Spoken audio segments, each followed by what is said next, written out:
Hello there. I hope you're doing well. And we have covered up to John chapter 6, and now I will go and start in John chapter 7. So here we go. Jesus goes to the Feast of Tabernacles.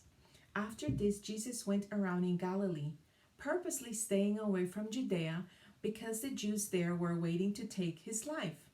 But when the Jewish Feast of Tabernacles was near, Jesus' brothers said to him, "You ought to leave here and go to Judea, so that your disciples may see the miracles you do. No one who wants to become a public figure acts in secret. Since you are doing these things, show yourself to the world." For even his own brothers did not believe in him. Therefore Jesus told them, "The right time for me has not yet come. For you any time is right. The world cannot hate you, but it hates me because I testified that what it does is evil. You go to the feast. I am not yet going up to this feast, because for me the right time has not yet come." Having said this, he stayed in Galilee. However, after his brothers had left for the feast, he went also, not publicly, but in secret. Now at the feast, the Jews were watching for him and asking, "Where is that man?" Among the crowds there was widespread whispering about him. Some said, "He is a good man." Others replied, "No, he deceives the people." But no one would say anything publicly about him for fear of the Jews.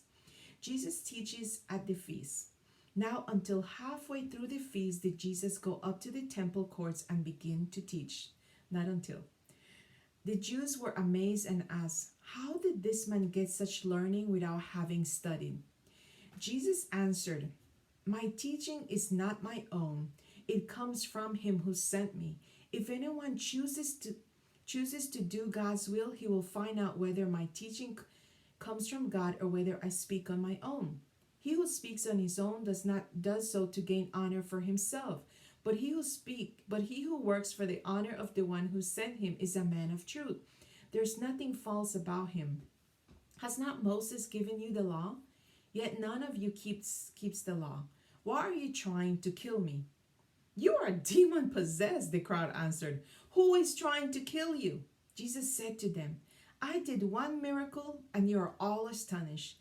Yet because Moses gave you circumcision, though actually it did not come from Moses, but from the patriarchs, you circumcise a child on the Sabbath. Now if a child can be circumcised on the Sabbath, so that the law of Moses may not be broken, why are you angry at me for healing the whole man on the Sabbath? Stop judging by mere appearances and make a right judgment. Is Jesus the Christ?" At that point, some of the people of Jerusalem began to ask, "Isn't this the man they are trying to kill?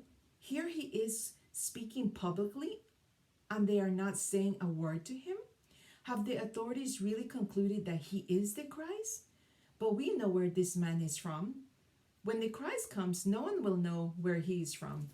Then Jesus, still teaching in the whole temple courts, cried out, "Yes, you know me. And you know where I come from, where I am from. I am not here on my own, but he who sent me is true. You do not know him, but I know him, because I am from him and he sent me." At this they tried to seize him, but no one laid a hand on him, because his time had not yet come. Still, many in the crowd put their faith in him. They said, "When the Christ comes, will he do more miraculous signs than this man?" The Pharisees heard the crowd whispering such things about him. Then the chief priests and the Pharisees sent temple guards to arrest him. Jesus said, "I am with you for only a short time, and then I go to the one who sent me. You will look for me, but you will not find me, and where I am, you cannot come." The Jews said to one another, "Where does this man intend to go that we cannot find him? Will he go where people live scattered among the Greeks and teach the Greeks? What did he mean when he said, 'You will look for me, but you will not find me, and where I am, you cannot come'?" On the last and greatest day of the feast, Jesus stood and said in a loud voice, "If anyone is thirsty, let him come to me and drink. Whoever believes in me, as the scriptures has said, streams of living water will flow from within him." By this he meant the Spirit whom those who believed in him were later to receive. Up to that time, the Spirit had not been given, since Jesus had not yet been glorified. On hearing his words, some of the people said, "Surely this man is the prophet." Others said he is the Christ. Still others asked, "How can the Christ come from Galilee? Does not the scripture say that the Christ will come from David's family and from Bethlehem, the town where David lived?" Thus the people were divided because of Jesus. Some wanted to seize him, but no one laid a hand on him. Unbelief of the Jewish leaders. Finally, the temple guards went back to the chief priests and Pharisees, who asked them, "Why didn't you bring him in? No one ever spoke the way this man does," the guards declared. "No, you mean he has deceived you also?" the Pharisees retorted. "Has any of the rulers or the Pharisees believed in him? No. But this mob that knows nothing of the law, there's a curse on them." Nicodemus, who had gone to Jesus earlier and who was one of their own number, asked, "Does our law condemn anyone without first hearing him to find out what he is doing?" They replied, "Are you from Galilee too? Look into it, and you will find that a prophet does not come out of Galilee." And the NIV wants to inform us, the commentary after that is, the earliest manuscripts and many other ancient witnesses do not have John 7, verses 53 to 8, verse 11. Then each went to his own home.